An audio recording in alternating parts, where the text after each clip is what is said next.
আসসালামু আলাইকুম, সবাইকে শুভেচ্ছা জানাচ্ছি মাসুম মাহবুব। প্রিয় দর্শক, বাংলাদেশে এই মুহূর্তে রাজনৈতিক অপরাধগুলোকে নিয়ে কাদা ছোড়াছুড়ি শুরু হয়ে গেছে। বাংলাদেশে কোনো একটি ক্রিমিনাল অফেন্স সঙ্গে সঙ্গে রাজনৈতিক দলগুলো এই দায়টা কার ঘাড়ে চাপাবে এটা নিয়ে ব্যস্ত হয়ে পড়ে। মিটফোর্ডে সোহাগ হত্যাকাণ্ডের পর যারা এই হত্যাকাণ্ড ঘটিয়েছে, আমরা দেখলাম পুলিশের বক্তব্য অনুসারে তাদের কোনো রাজনৈতিক পরিচয় পাওয়া যায়নি। আবার পক্ষান্তরে দেখলাম যারা এর সাথে জড়িত তাদেরকে দল থেকে সাসপেন্ড করা হয়েছে।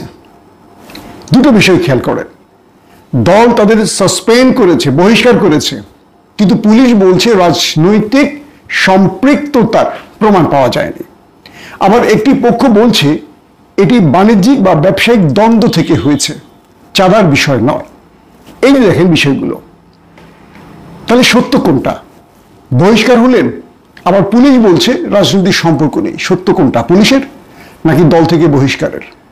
2 নম্বর বিষয়, এখন নতুন করে আলোচনায় আসছে যে মাহিন নামে যে অপরাধী, তিনি এনসিপি বা জামাত শিবিরের লোক, সেই মিছিল থেকে তাকে গ্রেফতার করা হয়েছে। তাহলে মাহিন কোন রাজনৈতিক দলের লোক ছিল? এটা নিয়ে একটা নতুন প্রশ্ন উঠেছে। আরো কয়েকটি বিষয় এখন আলোচনায় আসছে যে যারা চাঁদাবাজি করছে এদেরকে বহিষ্কার করা হচ্ছে, কিন্তু এই সংখ্যা বা এই অপরাধ ক্রমান্বয়ে বাড়ছে কেন? দলের মধ্যে মানে যে দলগুলো এই অপরাধের সাথে জড়িয়ে, তাদের আসলে করণীয়টা কি এই মুহূর্তে? চলেন এই বিষয়গুলো নিয়ে বিস্তারিত বলার চেষ্টা করব। প্রথমে আসি সোহাগ হত্যাকাণ্ড নিয়ে আমার পর্যবেক্ষণ। সোহাগকে যারা হত্যা করেছে তার পরিবারের যে স্পষ্ট বার্তা গণমাধ্যমে দেখেছি, টিভিতে বা সোশ্যাল মিডিয়ায় দেখেছি, সেখানে বলা হয়েছে প্রতি মাসে সোহাগ ওই চাঁদাবাজদের একটা নির্দিষ্ট অ্যামাউন্ট দেয়ার চাপ দেওয়া হয়েছে সোহাগকে, চাঁদা। তিনি রাজি হয়নি বলে তাকে হত্যা করা হয়েছে। একটি সূত্র বলছে 2 লক্ষ টাকা প্রতি মাসে চেয়েছে তার কাছ থেকে।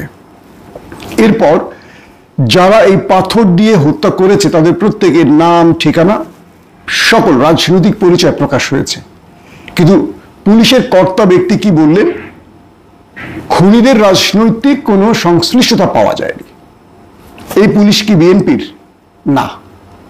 এই পুলিশের ব্যাপারে খোঁজ নিয়ে দেখেন, সে ফ্যাসিস্টদের দোসর। সে আওয়ামী লীগের সময় আওয়ামী লীগ সেজে বিএনপিকে পিটিয়েছে, বিএনপির সময় এখন বিএনপি সেজে অন্যকে পেটাবে। সে মূলত তার চেয়ারটাকে ধরে রাখার জন্য আরো বড় অপরাধকে উস্কে দেবে।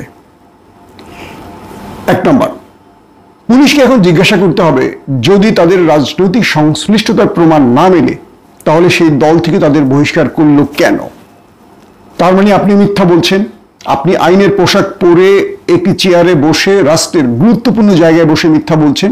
এই মিথ্যা বলার জন্য আপনাকে পদত্যাগ করতে হবে, অথবা সরকারের উচিত এইসব দলবাজ পুলিশদেরকে ঘাট ধরে বের করে দেয়া। 2 নম্বর বিষয়, বাংলাদেশে হাসিনার রেখে যাওয়া কজন পুলিশ ইতিমধ্যে চাকরি হারিয়েছে বলেন তো? কয়জন? প্রথম দিন থেকে এগুলো নিয়ে আমরা কাজ করেছি। এখন পর্যন্ত আওয়ামী লীগের রেখে দেওয়া, মানে আওয়ামী লীগের সময় নিয়োগ পাওয়া 95% পুলিশই বহাল আছে।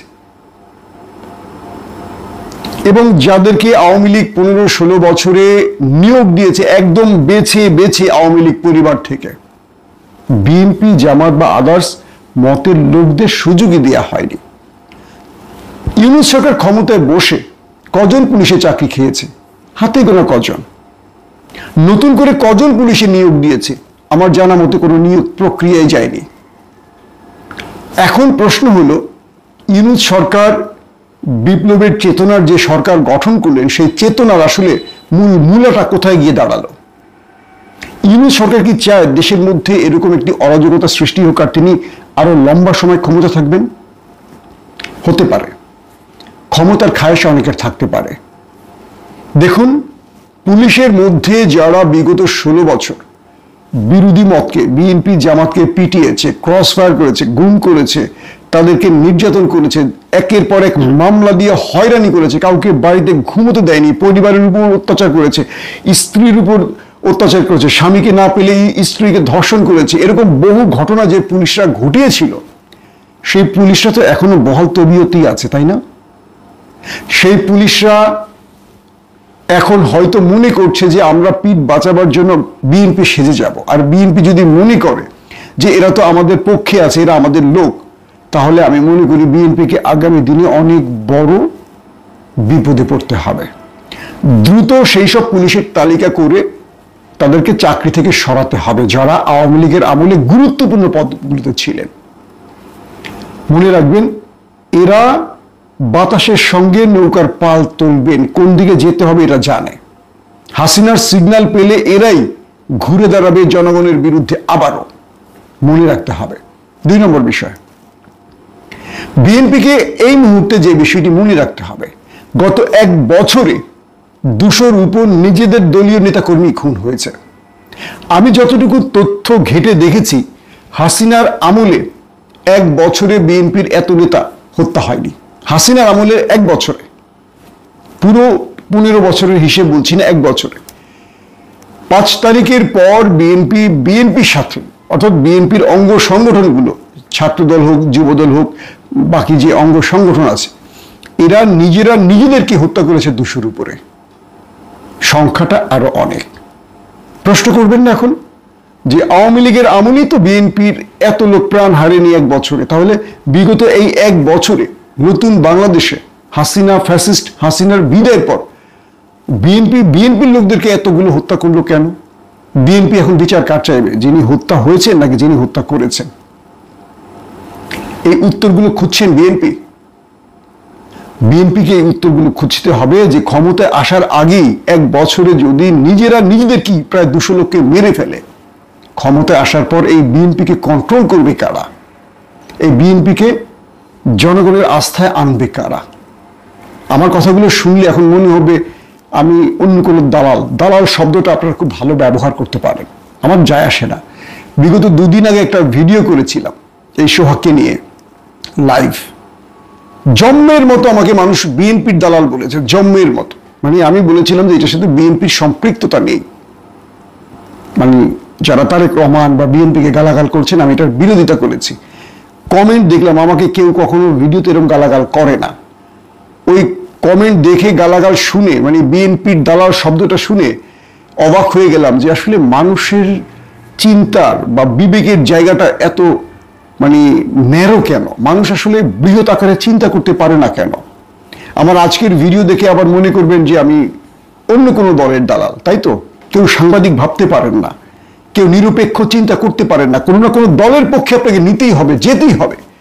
সত্য কথা বাংলাদেশে বলা এত বিপদ, যারাই সত্য বলবে তাদেরকে দালাল বলতে হয়। তো দেখুন, গত 1 বছর 5 আগস্টের পর এখন 1 বছর পূর্ণ হয়নি, এর মধ্যে 200-র অধিক নিজেরাই, যেটুকু টেলিভিশনে বা খবরপত্রে দেখেছি, নিজেদের মেরেছে। এই দলটি ক্ষমতায় আসার পর নিজেদের দল, মানে এদের তো অন্য কাউকে মারতে হবে না, এরা নিজেদের হুমকির মধ্যে থাকবে। অর্থনৈতিক বা ক্ষমতার দম্ভ, চাঁদাবাজি, টেন্ডারবাজি, এই দলগুলোর মানে রাজনৈতিক দলগুলোর মধ্যে এই জিনিসগুলো এমনভাবে একে অপরের শত্রু করে যে লোকটা বিগত 15 বছর এক ভাই আরেকবার জন্য লড়াই করেছে, হঠাৎ করে হাসিনা চলে যাওয়ার পর একে অপরের শত্রু হয়ে গেছে। কেন? আমার ওই লঞ্চঘাট দখল করতে হবে, আমার ওই বাস স্ট্যান্ড দখল করতে হবে, ওই টেম্পো স্ট্যান্ড দখল করতে হবে।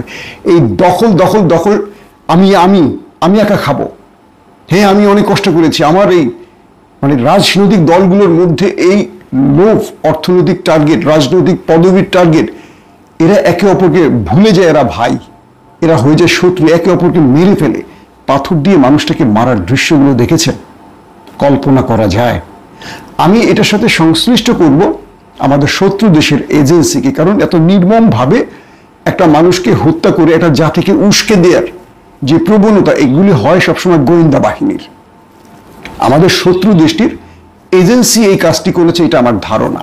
যদিও যারা করেছে তারা রাজনৈতিক পরিচয়, এটাই নিয়ম, তাদেরকে দিয়েই করাবে।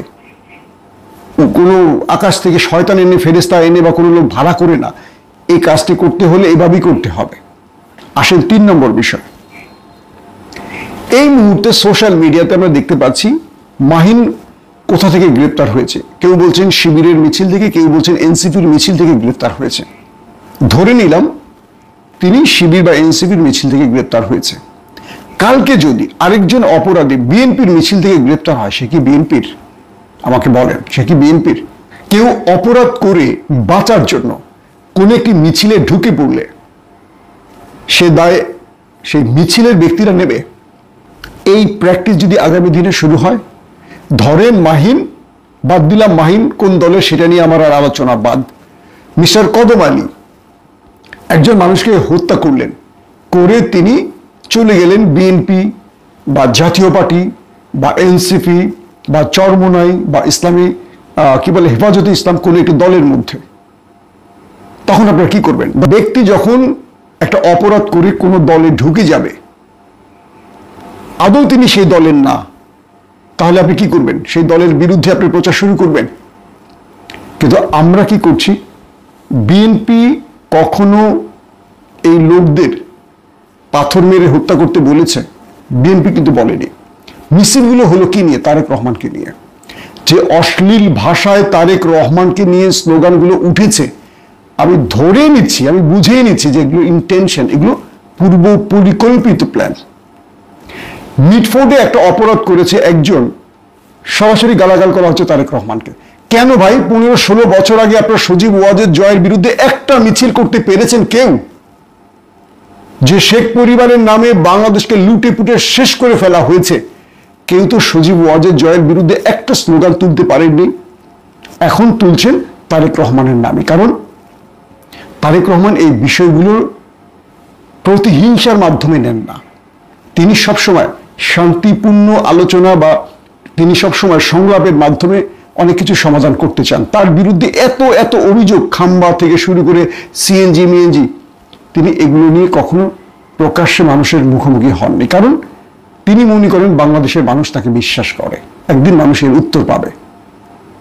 কিন্তু তার মিডিয়া সেলগুলো আমি দেখছি, বিএনপির মিডিয়া সেল বা তারেক রহমানের যে মিডিয়া সেল এখন যারা কাজ করছে, তারা এই ন্যারেটিভের এগেনস্টে শক্ত কোনো জবাব দিতে পারছে না।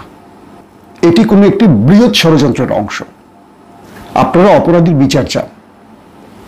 এখন জামাতের কোনো একজন কর্মী কোনো একটি অপরাধ করে ধরা পড়লে ডক্টর শফিকের বিরুদ্ধে আমরা এই স্লোগানগুলো তোলা কি উচিত হবে? আমার বিএনপির ভাইদের আবার কিছু ভুল আছে। তারা এই অপরাধীদের বাঁচিয়ে দিচ্ছেন কিভাবে? তারা কি করছেন? কোনো অপরাধ সংগঠিত হওয়ার পর সেটা নিয়ে বড় রকম একটা আওয়াজ উঠলে, প্রতিবাদ উঠলেই তাকে অন্য গোত্রে ঠেলার চেষ্টা করেন। সারা বাংলাদেশে এই মুহূর্তে যারা চাঁদাবাজি করছে, এরা কোন দলের, এটা আপনার সোশ্যাল মিডিয়ায় লিখতে হবে? মানুষ জানে না। প্রতিটা ডিস্ট্রিক্টে কে কোন দলের পক্ষে চাঁদাবাজি করছে, শক্তি প্রদর্শন করছে, লুটতরাজ করছে, টেন্ডারবাজি করছে, সন্ত্রাস করছে, এটা লন্ডন, আমেরিকা, কানাডা, সুইজারল্যান্ড, কি ফিনল্যান্ড, তুরস্কে বসে তো নিউজ ফিডে আপনি লিখে প্রমাণ করতে পারবেন না। ওইটা ওই ডিস্ট্রিক্টে জানে। আমার যেটা হোম ডিস্ট্রিক্ট, এখানে চাঁদাবাজ কারা আমি জানি না। আপনার হোম ডিস্ট্রিক্টে কারা চাঁদাবাজ আপনি জানেন না? জানেন। তাহলে আমাদের কি করণীয়? আমরা এই দোষগুলো অন্যের ঘাড়ে না ঠেলে দিয়ে চাঁদাবাজদের বিরুদ্ধে আমরা এমন একটি শক্ত অবস্থান তৈরি করি যাতে দেশের মানুষ বুঝতে পারে বিএনপি চাঁদাবাজদের বিরুদ্ধে দাঁড়াতে চায়। কিরকম? সবচেয়ে বেশি এখন আলোচিত হচ্ছে বিএনপির কিছু অঙ্গ সংগঠন, ধরেন যুবদল। এই মুহূর্তে যুবদল তার কমিটিটাকে স্টপ করে দেন, সারা বাংলাদেশের যুবদলের কমিটি স্টপ করে দেন।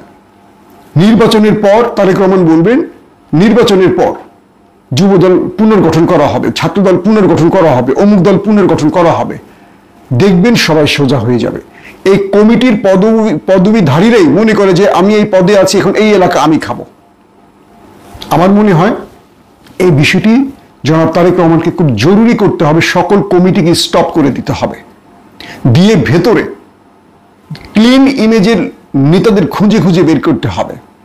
এই ক্লিন ইমেজের লোকদেরকে আনতে হবে।